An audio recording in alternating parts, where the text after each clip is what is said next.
एक दिन की बात है। एक गांव में एक छोटा सा परिवार रहता था। इस परिवार में द और उसके माँ बाप रहते थे। वे बहुत बूढ़े थे। दियोवी ही अपने माँ बाप का ख्याल रखती थी। वे बहुत गरीब थे। दीवी अपने माँ बाप के साथ काम करवाती थी। एक दिन उसकी माँ का निधन हो गया। अब सारी जिम्मेदारी दीवी पर आई क्योंकि वो बहुत अच्छे से निभा रही थी। वो किसी के खेतों में काम करती थी। एक दिन उसके साथी के खेत से ट्रैक्टर की ब्रेक फेल हो गई और दीवी पर चढ़ गया। उस समय पास में ही शंकर नामक लड़के का खेत था। वो जल्दी से दीवी के बाप के पास गया और उन्हें सब कुछ बताया। दीवी के बाप का दिल टूटने लगा और वो रोने लगे। वे जाकर देखते हैं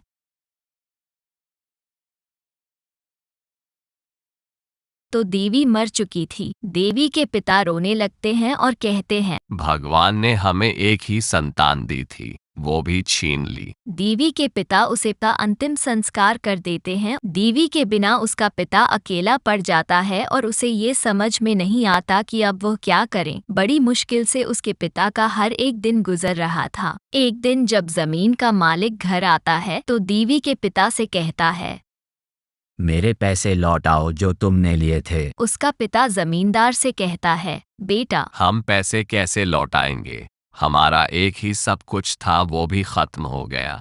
अब तो कुछ दिनों में खाने को भी कुछ नहीं होगा। मुझे कुछ नहीं पता, मुझे मेरे पैसे चाहिए। मुझे तारीख बता दो, कब पैसे दोगे? मुझे कुछ दिन दो। फिर जमींदार वहां से चला जाता है। बूढ़ा आदमी बहुत परेशान होता है और वो सोचता है कि जमींदार के पास नौकरी करने लगूं। वो जिम्मेदार के पास काम करने लगता है। वो थोड़ा सा काम करता है और थक जाता है और अपनी बेटी को याद करके रोने लगता है और कहता है, बेटा देख, तेरे पिता का क्या हाल हो गया है। जब तू था तब हमें कभी किसी चीज की कमी नहीं आई थी। अब तेरे बिना सब खत्म हो गया है। और फिर वो बेचारा बूढ़ा आदमी उठता है और घर चला जाता है और जमींदार से कहता है, मैंने बहुत कोशिश की लेकिन बुढ़ापे के कारण काम नहीं होता। वो बेचारा परेशानी की हालत में भूखा सो जाता है और फिर उसके पास वाले कब्रिस्तान से धुआं उठता है और फिर वहां से हंसने की आवाज आती है, हा हा हा। बूढ़ा पिता जाकर देखता है तो वहाँ एक चुड़ैल खड़ी हंस रही होती है। वो बूढ़ा आदमी डर जाता है और घर वापस आता है। वो चुड़ैल उसे कहती है, मैं दीवी हूँ, मैं मरकर भी आपको अकेला नहीं छोड़ूंगी। वो अपने बूढ़े पिता के साथ जमीन में काम करवाती। जमींदार बहुत परेशान हुआ कि इस बूढ़े ने कैसे अकेले सारा काम कर लिया। वो रात को आती और जमीन का सारा काम करती और सुबह सवेरे चली जाती। जब जमींदार आता तो बहुत खुश होता है और बुरे आदमी से कहता है, तुमने कमाल कर दिया। और पास वाली जमीन वाला शंकर कहता है, बाबूजी, तुम तो बहुत ताकतवर निकले, इस उम्र में भी आधा खेत जो दिया। शंकर शाम को घर जाते हुए बूढ़े आदमी से मिलने चला जाता है और बातों बातों में जमीन की जुदाई की बातें करने लगता है। ये सुनकर देवी के पिता सोचने लगते हैं कि उसे बता दूं और फिर उन्होंने उसे टाल दिया।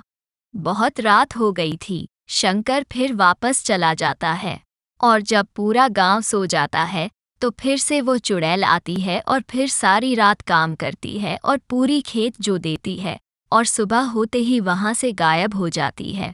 बूढ़ा आदमी बहुत खुश होता है। अगली सुबह जब शंकर आकर देखता है तो वो बहुत हैरान होता है और कहता है, मुझे समझ नहीं आता कि उन्होंने यह किया कब।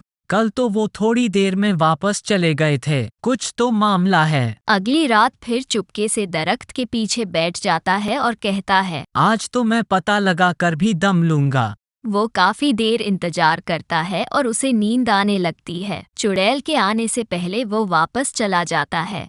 फिर वो चुड़ैल आती है और जमीन में बीज बो देती है और कुछ ही दिनों बाद जमीन से छोटे छोटे पौधे निकलने लगते हैं। जमींदार बहुत खुश होता है और बूढ़े आदमी को शाबाश देता है।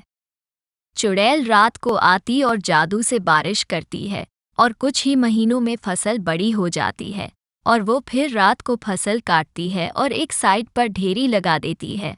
अगले दिन जमींदार आता है और बहुत खुश होता है। इसी तरह बाबूजी का कर्ज उतर जाता है और बाबूजी बहुत खुश होते हैं। फिर वो रात को आती है और अपने बूढ़े पिता की सेवा करती है। एक दिन उसके पिता बहुत बीमार हो गए और कुछ ही दिनों में उनका निधन हो गया और फिर देवी हमेशा के लिए गांव छोड़कर गायब हो जाती है।